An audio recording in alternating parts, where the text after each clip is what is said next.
continuação da leitura do livro A Caminho de Marte, a incrível jornada de um cientista brasileiro até a NASA, de Vair Gontijo. Página 123. MSL, uma missão ambiciosa. Com toda essa herança de sucessos e fracassos, chegou a hora de projetarem uma missão realmente grande. Uma nova flagship mission para a superfície de Marte. Os portugueses, no século XVI, usavam a expressão nau capitânia para designar o barco principal que levava a bandeira e o almirante da esquadra em suas aventuras pelo mar. A NASA usa essa mesma tradução para o inglês, flagship, para designar suas missões mais importantes. A NASA possui várias classes de missões para a exploração do sistema solar. O programa Flagship inclui as maiores e mais caras, verdadeiros marcos, custando acima de 2 bilhões de dólares. São similares às Vikings da década de 70. As outras duas classes de missões são New Frontiers, de custo médio, e Discovery, as mais baratas, cujo custo pode ultrapassar 500 milhões de dólares.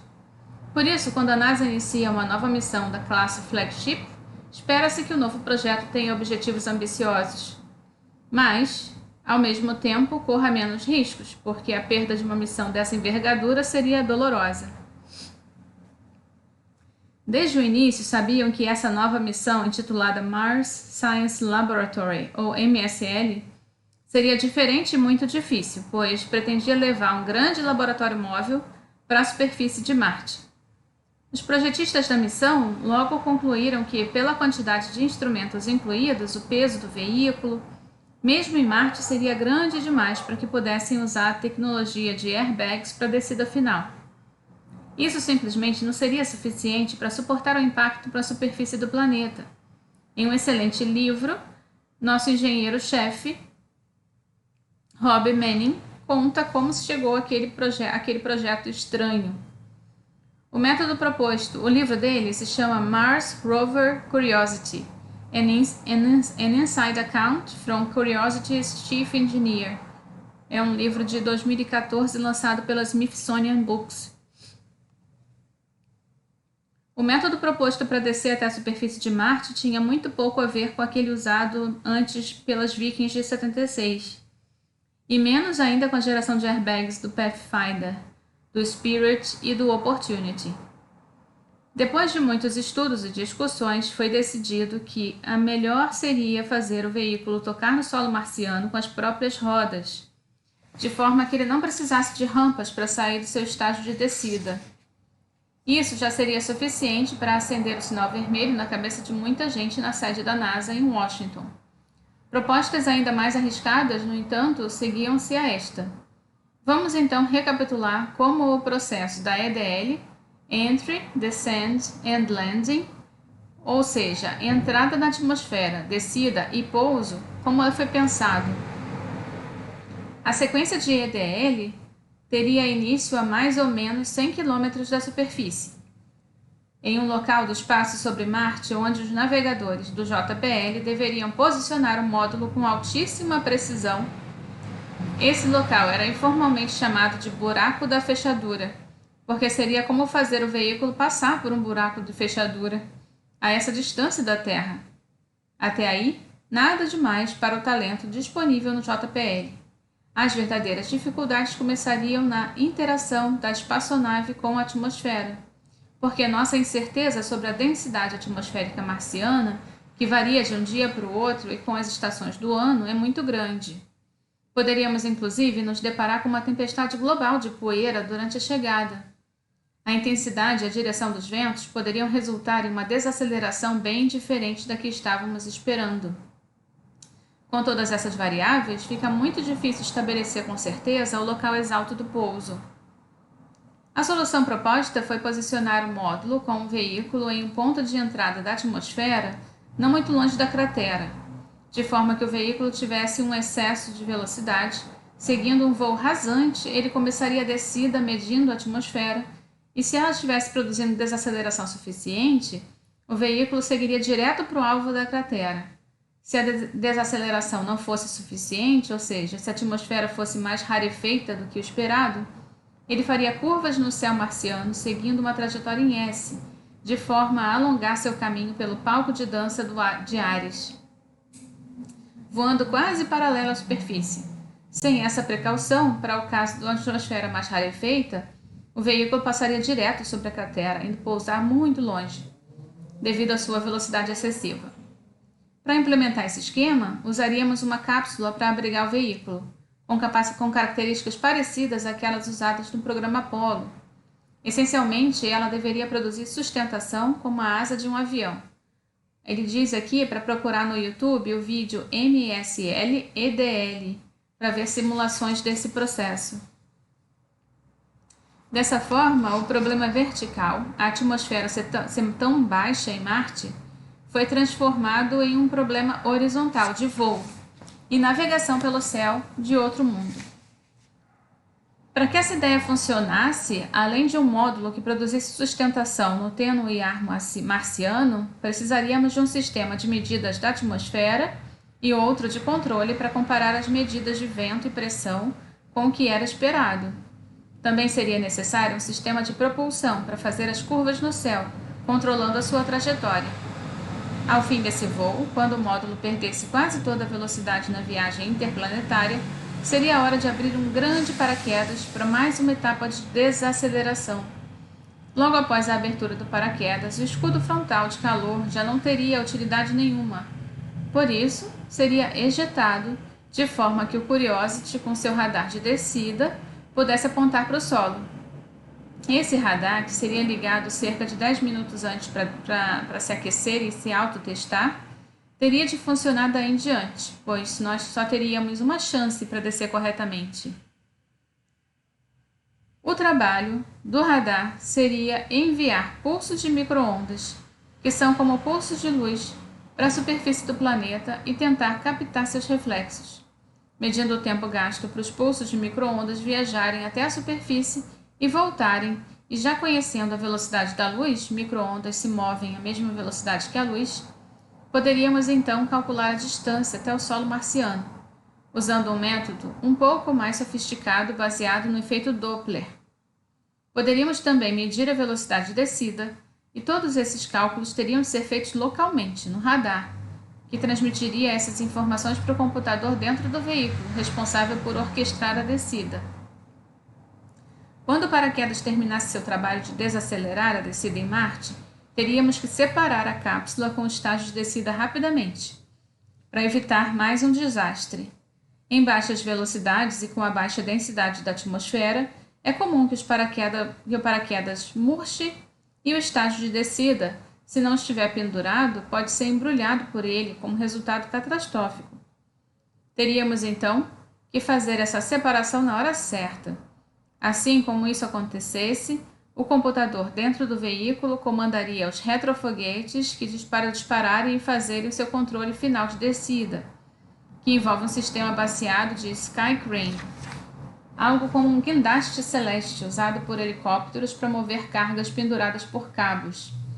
Nessa última etapa, o veículo ficaria pendurado no estágio de descida por cordas de nylon, descendo em velocidade constante para a superfície. Quando o veículo tocasse a superfície de Marte e o estágio de descida estivesse flutuando aproximadamente a 7 metros acima do solo, comandos seriam despachados pelo computador para pequenas guilhotinas nos pontos de sustentação do veículo para cortarem as cordas de nylon e o cabo de comunicação. Nesse ponto, o estágio de descida aceleraria de novo e voaria para longe, indo cair em algum lugar distante do veículo para não lhe causar qualquer dano. O grupo de projetistas do JPL foi até a sede da NASA em Washington apresentar essa proposta para o administrador.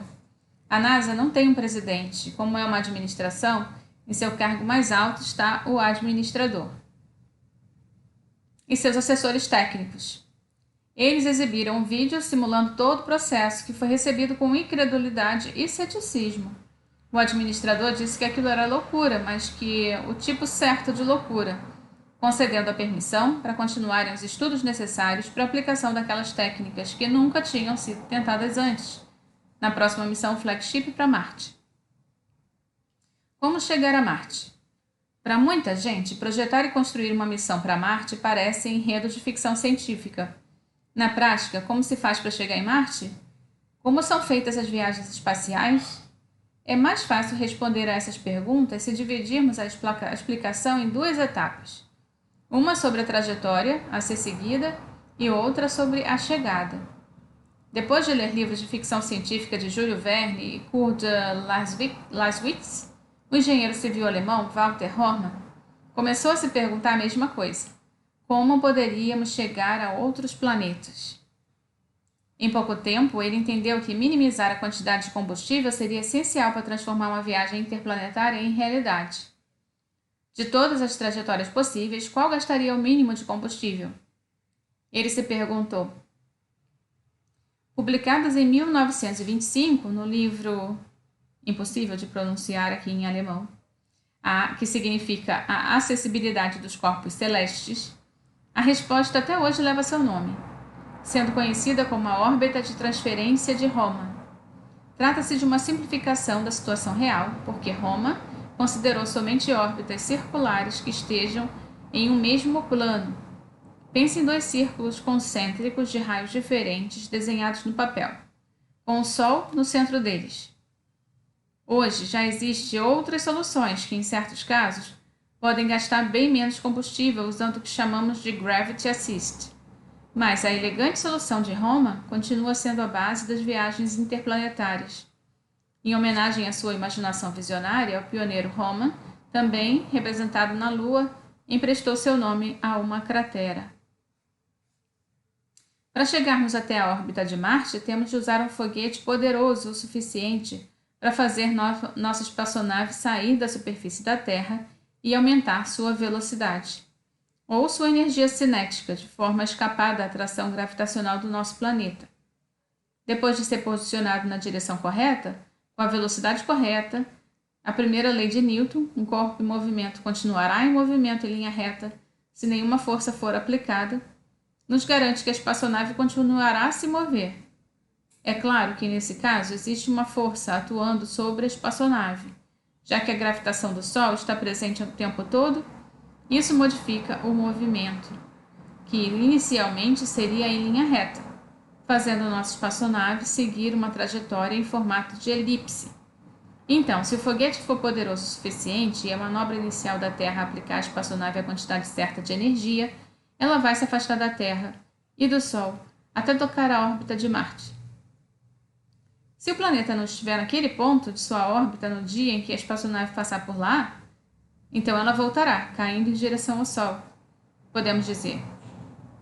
Daí em diante, ela ficaria em uma órbita elíptica em torno do Sol, com o seu ponto mais distante, apoápsis, tocando a órbita marciana, e seu ponto mais próximo do Sol, periápsis, tocando a órbita terrestre. Portanto, em termos gerais, essa é a primeira etapa da resposta. Precisamos de um impulso inicial para sair da Terra e precisamos seguir uma trajetória que toque a órbita de Marte. Por isso, no primeiro capítulo, ao descrever o lançamento, fiz questão em mencionar que o foguete que levaria o Curiosity para Marte estava na Flórida, nos Estados Unidos, no planeta Terra, em órbita do Sol.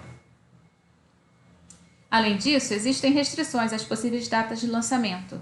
Terra e Marte têm de estar nas posições específicas naquele dia, de forma que no dia em que a espaçonave tocar a órbita de Marte, o planeta também esteja passando por lá. Como a Terra dá quase 2 voltas em torno do Sol durante o tempo em que Marte dá apenas uma, o ano terrestre tem 365 dias, enquanto o marciano tem 687 dias. Essa restrição faz com que só possamos mandar alguma coisa para Marte com esse gasto mínimo de combustível uma vez a cada 26 meses. Daí vem o conceito de janela de lançamento. A cada 26 meses temos uns poucos dias para lançar algum objeto para Marte. E quanto mais nos afastamos desse período, mais combustível gastaremos. A segunda etapa de transferência proposta por Hohmann tem a ver com a chegada. Se continuarmos a nos mover com a mesma velocidade, passarmos por Marte, não pousaremos por lá, porque teremos velocidade ou energia cinética demais. Então, primeiro precisamos perder essa energia e sermos capturados pela gravidade do planeta. Isso significa que temos que levar algum combustível para uma manobra de inserção orbital. Essa redução de velocidade pode ser feita de forma a colocar a espaçonave em órbita de Marte, como no caso do satélite Mars Odyssey, ou então, se quisermos descer até sua superfície, podemos realizar a manobra de forma que a espaçonave seja colocada em rota de colisão com o planeta. Esse foi o caminho seguido pelo Curiosity. Esses cálculos de trajetória para Marte, na verdade, são muito mais complexos do que a solução de Roma, mas suas ideias formam uma base. As complicações vêm, por exemplo, do fato de que nem a órbita terrestre nem a órbita marciana são circulares. Elas são elípticas, a de Marte bem mais do que a da Terra. Além disso, elas não estão no mesmo plano.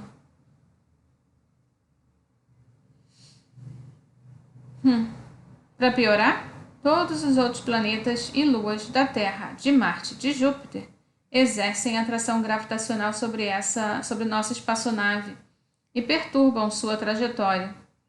Existem ainda outras forças não gravitacionais. A luz do Sol, por exemplo, exerce pressão sobre a espaçonave, fazendo com que, com o tempo, ela vire uma biruta no vento. E, o mais corretamente, uma biruta na luz do Sol. Como aqueles cones de pano em pequenos aeroportos e edifícios que giram mostrando em que direção o vento está soprando. Se essas perturbações não forem levadas em conta, a espaçonave destinada a Marte vai errar completamente a posição do planeta no dia da chegada. Existem também pequenas incertezas quanto à posição e à velocidade da espaçonave e à atração gravitacional dos dois planetas. Tudo isso influencia a precisão do nosso conhecimento sobre onde estaria Marte e a espaçonave no dia da chegada. Por isso, precisamos constantemente medir a posição e a velocidade da espaçonave durante a viagem interplanetária e fazer pequenas correções na trajetória. Apesar de parecer muito complicado, o JPL já dominou essas tecnologias na viagem espacial e existem especialistas em trajetórias, supercomputadores e software capazes de fazer esses cálculos sem muita dificuldade, levando em consideração todas essas variáveis. Aqui ele coloca coordenadas de Queroneia, na Grécia, Siracusa, na Sicília, Itália, e Chelyabinsk, na Rússia. Vamos seguir agora com outro capítulo que fala sobre a vida do Ivair. Então eu vou ler em outro áudio, outro vídeo, tá bom? Tchau, tchau.